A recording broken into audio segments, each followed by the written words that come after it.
हजारों टीवी में आपका स्वागत है। हृदय रोग ऐसा रोग है जो कहा जाता है बिना ऑपरेशन का संभव नहीं है, लेकिन हम ऐसे एक शख्स से, एक डॉक्टर से बात करा रहे हैं जिनका दावा है कि यह इलाज पूर्णतः बिना सर्जरी से किया जा सकता है, चाहे ब्लॉकेज हो, एंजाइना हो या और भी तरह। यह कैसे संभव है, इसी विषय पर हम बात कर रहे हैं डॉक्टर सनोज राज जी से। डॉक्टर सनोज राज जी ओपलस हॉस्पिटल ऑफ ग्रुप के डायरेक्टर हैं और इनसे हम बात करेंगे हृदय रोग के विभिन्न पहलुओं पर। डॉक्टर साहब, आपका हमारे कार्यक्रम में स्वागत है। डॉक्टर साहब, आपका कहना है कि हृदय रोग का इलाज बिना ऑपरेशन का, बिना सर्जरी का यह कैसे संभव है और क्या ये आपके हॉस्पिटल में ये सुविधाएं है, इसके बारे में बताइए। एक्चुअली क्या है कि जैसे जैसे हमारी हार्ट की डिजीजेज बढ़ रही है वैसे वैसे मेडिकल साइंस भी बढ़ रही है चीजों को, बट मेडिकल साइंस में नई चीजें जो आ रही है, हमारा ये मेन कंसर्न होता है कि हम कम से कम पेशेंट को तकलीफ दे या कम से कम ऐसी प्रोसीजर करें जो उसकी बॉडी में ऐसी चीजें ना हो और वो रिकवर फास्ट करे। तो ऐसे में जैसे कि पहले हमें पता है कि एंजियोप्लास्टी बाईपास सर्जरी बहुत दिनों से चलती आ रही है और ये अच्छा ट्रीटमेंट भी है, खासकर उन पेशेंटों को जो इमरजेंसी कंडीशन में होते हैं, उनके पास ऑप्शन नहीं होता तो उस केस में होता है। बट कुछ पेशेंट ऐसे हैं, कार्डियक वाले हार्ट के पेशेंट होते हैं जो स्टेबल पेशेंट है, खासकर कि बहुत दिनों से दवाइयां खा रही हैं, वो मेडिकेशन पे है या उन्हें बाईपास सर्जरी नहीं करा सकते या कोई किसी कारण से उनकी सर्जरी या एंजियोप्लास्टी नहीं हो सकती है। उस केस में मेडिकल साइंस ने 1958 में हार्वर्ड यूनिवर्सिटी से ईसीपी ट्रीटमेंट जो वो रिसर्च हुआ था वो निकली थी और ये ट्रीटमेंट नॉन इन्वेसिव है और ये काफी फायदा होता है जो उस टाइप के पेशेंट जो खासकर जिनको बाईपास सर्जरी एंजियोप्लास्टी कराना नहीं चाहते, प्रिकॉशन में रखते हैं, चाहे मतलब बहुत तरह करें, इसके बावजूद भी शरीर के अन्य अंगों की तरह हमारा हृदय भी बीमार हो जाता है। तो किसी कोई व्यक्ति हृदय रोग से पीड़ित है, इसके बारे में कैसे जानकारी हो उसके? देखिए एक्चुअली क्या है कि अब हार्ट की बीमारी किसी एक कारण से नहीं होता। हार्ट की बीमारी होने के कारण बहुत 5-6 कारण होते हैं जो जिससे हार्ट की बीमारी हो सकती है या होती है। लोगों को यह मानना है कि हम ये चीज नहीं खा रहे हैं या हम स्मोकिंग नहीं कर रहे हैं, हम डाइट नॉनवेज नहीं खा रहे हैं तभी मुझे हार्ट की बीमारी क्यों हो रही, ऐसा बात नहीं है। 5 से 6 पैरामीटर है, अगर आप में बैलेंस है तो आपकी पॉसिबिलिटी कम होती है हार्ट के डिजीज होने में। पहला है मोटापा, दूसरा हो गया हाइपरटेंशन डायबिटीज, तीसरा स्मोकिंग ड्रिंकिंग हैबिट, चौथा आपका फूड स्टाइल, पांचवा आपका फिजिकल एक्टिविटी और छठा आपका स्लीपिंग पैटर्न। तो ये 6 पैटर्न है, अगर ये चीज नहीं होती है तो आपकी हार्ट की बीमारी हो सकती है। तो बेसिकली ये 6 कारण होते हैं। अभी आपने बताया कि जो जिनको ऑपरेशन नहीं कराया तो उनका जैसे हार्ट बाईपास होता है, तो बिना ऑपरेशन का या बिना जो तकनीकी जो आप अपनाते हैं तो उसका उपचार हो सकता है हार्ट बाईपास का इलाज जो बिना ऑपरेशन से संभव है? बिल्कुल, ऐसे केसेस होते हैं नॉर्मली हमारे हार्ट में जब हमें हार्ट अटैक होता है तो जब हमारी हार्ट की नसें 100% ब्लॉक होती है तो किसी पेशेंट में क्या होती है, उसमें कोलेट्रल्स होते हैं, एक्स्ट्रा ब्लड वेसल्स जो नेचुरल होते हैं स्लीपिंग मोड में वो एक्टिवेट हो जाते हैं जिसको हम नेचुरल बाईपास कहते हैं। किसी एंजियोग्राफी में आप देखें मेंशन करता है रेट्रोग्रेडली वो फीलिंग आ जाती है, कौन सी छोटी पर वो बहुत पतली होती है। बट सेम मैकेनिज्म है ईसीपी जो ट्रीटमेंट है, इसमें बेसिकली वही करते हैं कि हम ब्लॉकेज के साइड से जब छोटी छोटी जो ब्लड वेसल्स होती हैं बट उसमें ब्लड फ्लो होनी चाहिए जो एडिक्वेट अमाउंट में, टोटल जो हमारे 3 मेन ब्लड वेसल्स है उसमें से कोई एक ब्लड वेसल पूरी ऊपर ओपन होनी चाहिए तो जाके कोलेट्रल्स बढ़ने की पॉसिबिलिटी बढ़ सकती है, वो बनती भी है। तो वो एक कुछ टर्म कंडीशन है, हम पेशेंट की रिपोर्ट को देख के आधार पे ही हम बता पाते हैं कि इसमें कितना आपको ये बेनिफिट्स होगा। बट हाँ, ये बात सही है कि इस ट्रीटमेंट से आप बाईपास सर्जरी से बच सकते हैं या इसको आप एडॉप्ट कर सकते हैं। डॉक्टर साहब, कई बार होता है कि सीने में दर्द होता है या पेट में दर्द, तो लोग मान लेते कि हमारे हार्ट का बीमारी या हृदय रोग हो गया, तो किन किन लक्षणों से हम पहचान सकते हैं कि हमें हृदय रोग है, हमें हार्ट को कोई प्रॉब्लम है? बेसिकली क्या है कि नॉर्मली जब आप नॉर्मल जो रूटीन एक्टिविटी हम काम करते हैं तो उसमें हमें कोई ऐसी भारीपन सीने में या फिर दर्द वैसे महसूस नहीं होता तो लोग पता नहीं चलते। किसी को डायबिटीज वाले पेशेंट में होता भी तभी पता नहीं चलता ड्यू टू डायबिटीज। बट अगर हम कोई काम कर रहे हैं तो हमें सीने में जलन या दर्द स्टार्ट होती है, सीने में भारीपन ऐसा लगता है, जगड़न सा लगता है और ये दर्द हमारे हाथों में, जबड़न में या बैक साइड रेफर पेन होता है तो हमें कहीं लगता है कि कहीं ना कहीं हमारे हार्ट में एक प्रॉपर ब्लड सप्लाई नहीं हो रही, इट मींस कहीं हार्ट में हमारी प्रॉब्लम है। इसके साथ में जैसे कि चक्कर आना, थकान सा महसूस करना, हाई बीपी होना, तो ये सब सारी चीजें हैं तो जिससे हम एक इनिशियल स्टेज में बता सकते हैं कि माइट भी कुछ तो ऐसी प्रॉब्लम आपके हार्ट में हो रही है। तो ये सारे लक्षण उनके होते हैं। अच्छा, अभी बात कर रहे थे दर्द की बात, तो क्या डॉक्टर किसी भी तरह सीने में दर्द को हार्ट अटैक का ही निशानी हो सकता है या फिर कोई और भी कारण हो सकता है? देखिए ऐसा नहीं है। नॉर्मली क्या है कि हम देखते हैं पेशेंट को, जब हमारे पास जब पेशेंट आते हैं तो उनका सीधा कुछ भी लेफ्ट साइड में अगर थोड़ा सा भी पेन होता है तो कहते हैं डॉक्टर साहब मुझे हार्ट की पेन है, बट ऐसा नहीं है।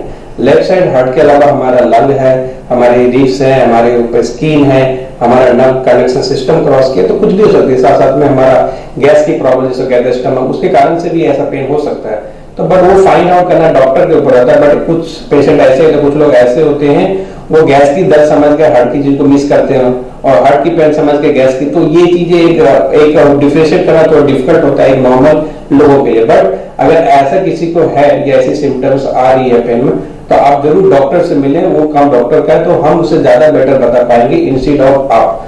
तो उसमें दोनों में हार्ट में आधा पेन में कुछ ऐसे दर्द होते हैं जो हमारे एक्यूरेट सेम ऐसा लगते हैं कि हार्ट का ही पेन है, बट उसके लिए आपको डॉक्टर से कंसल्ट करेंगे तो वो फाइंड आउट करना ज्यादा इजी होता है और आप अपने आप को उससे बचा सकते हैं। कई बार जो हमें हार्ट होता है लेकिन हम चाहते हैं कि हमारा हृदय स्वस्थ रहे, हम बीमार ना हो हमारा, तो क्या क्या प्रिकॉशन, क्या क्या सावधानी बरतें जिससे कि हमें हार्ट अटैक का चांस ही ना आए? देखिए पहले के जमाने में हमें 50-60 साल में हमें हार्ट की बीमारी होती थी, उसमें पता चलता था हमें हार्ट की बीमारी है। बट अभी के जो सिनेरियो है, आप बिलीव नहीं करेंगे, 30 एज वाले भी हार्ट की बीमारी से ग्रसित हो रहे हैं और काफी तादाद उसकी बढ़ रही है। कहीं नहीं कहीं इसका इनडायरेक्टली इफेक्ट हमारे स्ट्रेस लेवल, हमारा जो प्रोफेशनल लाइफ है, कहीं नहीं कहीं वो हमें हार्म करती है और उससे हम चीजों से हमें हमारे हार्ट को डैमेज करती है। इसके स्वस्थ रखने के लिए, हार्ट की बीमारी ना हो, उसके लिए 5-6 चीज करनी चाहिए। सबसे पहले अगर कोई मोटा आदमी है, सबसे पहले आपकी मोटापा को बिल्कुल कम करें जो बहुत ही खतरनाक है आपके हार्ट के लिए। दूसरा, अगर आप स्मोकिंग या ड्रिंकिंग हैबिट वो बिल्कुल बंद कर दें, वो आपके हार्ट बॉडी के लिए किसी भी मायने में अच्छा नहीं है, कहीं ना कहीं अभी नहीं आगे चल के वो डैमेज ही करेगी। तीसरी हो गई आपका फिजिकल एक्टिविटी। आज के लोगों में लेट से उठना, हर चीज आजकल होम डिलीवरी है, घर पे आ जाते हैं तो बाहर नहीं निकलना। लोग पहले बाहर जाते थे सब्जी खरीदने या और भी चीजें लोग जाते थे, बट वो सारी चीजें लैक हो गई है। बट आप अगर स्वस्थ रखना चाहते हैं तो डेली 1 घंटा अपने बॉडी को एक्सरसाइज जरूर करें, योगा वगैरह करें, ये आपको काफी हेल्दी करेंगे और काफी आपको फिट रखेंगे। चौथी चीज हो गई आपकी जो फूड हैबिट है, हमें बाहर खाने का ज्यादा शौक होता है, हमें जो एक प्रोसेस्ड फूड होता है तो वो हमारे बॉडी के लिए अच्छा नहीं है। वो हमारे बॉडी में इन्फ्लामेशन और ट्राइग्लिसराइड लेवल कोलेस्ट्रॉल को काफी मात्रा में बढ़ा देती है, जो कि वो अगर वो करते हैं तो आपको हार्ट की बीमारी हो सकती है। 5वीं चीज हो गई हमारा स्लीपिंग। आजकल लोग 2-2-1:30 बजे रात में सोते हैं, अच्छे से नींद नहीं होता, जिसके कारण से हमारे बॉडी का जो मेटाबॉलिज्म खराब होता है, ट्राइग्लिसराइड लेवल हो जाती है, बॉडी में इन्फ्लेमेशन हो जाती है और कहीं ना कहीं जाके वो ब्लॉकेज आगे जाके ब्लॉकेज की चीजें प्रॉब्लम करती है। तो ये 4-5 चीजें हैं, या ये 4-5 चीज आप कंट्रोल करेंगे तो मोर देन 70% की आप अपने हार्ट की डिजीज या अदर डिजीज को सेव कर पाएंगे। तो आपका कहना था कि हमारी जो बदलती जीवन शैली के कारण भी हम हार्ट अटैक से बढ़ रहे हैं। अच्छा, एक अभी बात तेरा होती है हार्ट अटैक एंजाइना का, ये एंजाइना है क्या? काफी लोग समझ नहीं पाते, इसके बारे में बताइए। एंजाइना मतलब आप बेसिकली जो हमारे हार्ट को भी ब्लड चाहिए उसको हेल्दी रखने के लिए, तो हमारे हार्ट के जो ब्लड वेसल्स हैं जिसको हम कोरोनरी आर्टरी डिजीज कहते हैं, तो उस ब्लड वेसल्स में अगर कहीं भी प्लग फॉर्म हो गया मोर देन 70%, तो उस एरिया में ब्लड सप्लाई जो न्यूट्रिशन है, जो ऑक्सीजन है, उस पार्ट के हार्ट एरिया में वो लैक ऑफ सप्लाई हो जाती है, वहाँ प्रॉपर सप्लाई होने जाती है, जिसके कारण से हमें सीने में दर्द होता है। नॉर्मली कहीं पे तो ब्लड सप्लाई नहीं होगा, देखना कुछ पेन हो जाएगा चीजों में। तो हार्ट में भी अगर लैक ऑफ ब्लड सप्लाई जिस एरिया में हो रहा है ड्यू टू ब्लॉकेज, तो हम उसे एंजाइना कहते हैं, मतलब सीने में जो दर्द होना due to lack of blood supply, उसका हम एंजाइना कहते हैं। कई बार होता है ऐसा कि मान ले हमें पता नहीं कि हमें हार्ट की बीमारी है, हार्ट रोग है, तो उसके बाद जो हार्ट अटैक होता है तो उस समय क्या सावधानी बरती जाए जैसे कि लोगों को उससे बचाया जा सके, और डॉक्टर क्या प्रिकॉशन बताते हैं उस दौरान? इसके लिए बेसिक अभी के समय में क्या है कि जैसे हमारी लाइफस्टाइल है या हमारी जो जीने की तरीके हैं, इस टाइम में हमारा जो रिकमेंडेशन है कि 30 के एज में एक बार अपनी बॉडी की चेकअप जरूर कराएं, फुल बॉडी की चेकअप जरूर कराएं, क्योंकि जो अभी का जो लाइफस्टाइल है, कहीं ना कहीं चीजें हर इंसान का कुछ ना कुछ चीजें बढ़ी रहती है।